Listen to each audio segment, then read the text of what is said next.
Adrian didn't come home for the night and didn't even call. The next evening, he entered the hallway with a nonchalant look, undressed, and headed for the bathroom. 10 minutes later, he walked into the kitchen, where his wife and daughters had almost finished dinner. "Oh, great. Everyone's here, and I'm not too late," said Adrian cheerfully, and sat down at the table with a businesslike look. He grabbed a piece of bread and hastily buttered it and began to chew, expecting to be served a plate of food too. But his wife didn't even look at him. "How long do I have to wait? I'm actually hungry," said Adrian boldly. The girls, sensing that there would be a serious conversation between their parents, retreated to their rooms. "Felicity, don't be angry. I didn't have a chance to warn you yesterday, and let's drop the subject. You should learn to trust your husband. Don't I have the right to spend time with my friends? And anyway, I've been working today. I'm tired and I'm hungry." Felicity nodded understandingly, but did not move from her seat. Then Adrian got up, stepped to the stove, and opening the lid, stared into the empty pan with a stupid smile.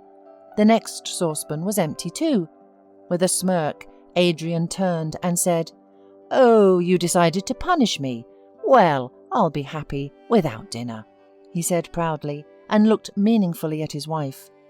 In fact, Adrian was glad that he got off so easy. He was about to leave the kitchen when suddenly Felicity spoke. "I warned you that you would be punished if you allowed yourself to spend another night outside the house," she said calmly. "Yes, so what?" "What will you do, Felicity? It won't go any further than threatening. And I know all your methods, and I've not been afraid of them for a long time." "Great. So I won't have a guilty conscience," grinned Felicity. "I'm leaving you, Adrian." Adrian burst out laughing.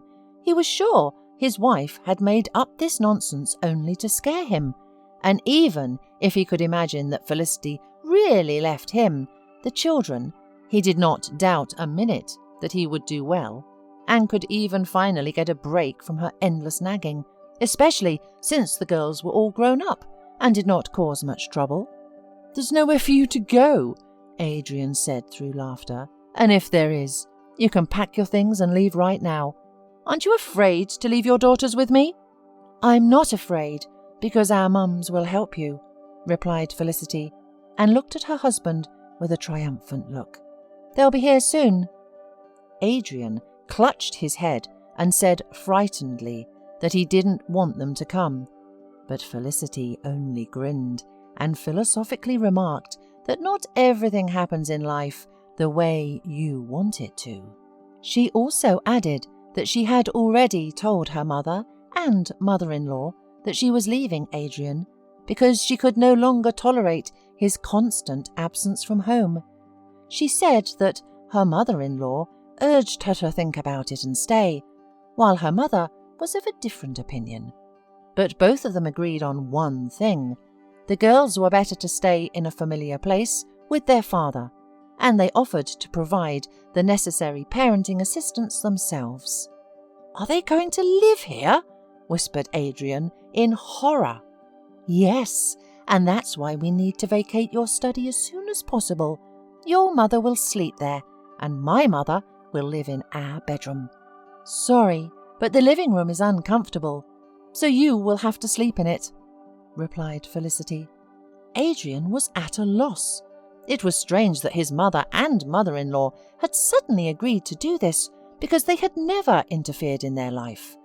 Adrian asked Felicity to talk them out of it, fearing that they would not want to listen to him, but his wife only shook her head tiredly. "Adrian, who's to blame for what happened? I tried to explain to our mothers that you can handle everything on your own because you're not a little kid, but the problem is they don't believe you. Not even your mother." The doorbell rang. Adrian, almost crying, looked at Felicity and in a weak voice muttered, "How could you do this to me, Felicity?" The woman looked sadly at her husband and reminded him that she had warned him. But he wouldn't listen. And now, if he didn't like spending time with her, he would have to spend it with their mothers. "Maybe we can still change things?" asked Adrian, with hope in his voice. "No, Adrian, I'm sorry, but nothing can be changed," answered Felicity in a trembling voice. "You're staying here, and I'm leaving. I may have acted inhumanely, and I'll never forgive myself, but nothing can be undone. Goodbye." Adrian tossed and turned all night, tormented by nightmares. He dreamed that his daughters had grown up and married, but instead of leaving his house, they brought their husbands here.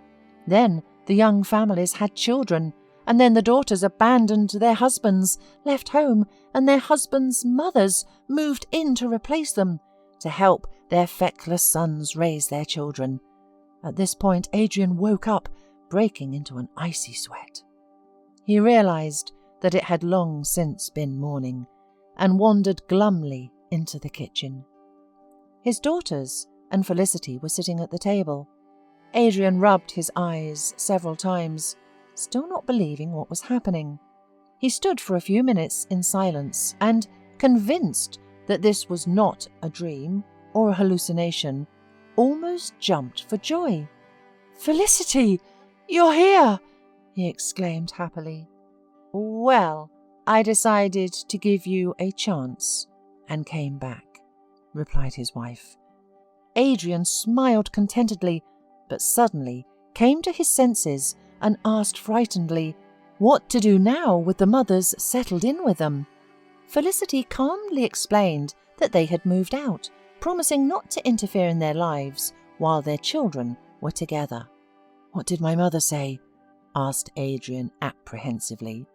"She asked me to let her know immediately when you're sleeping out again."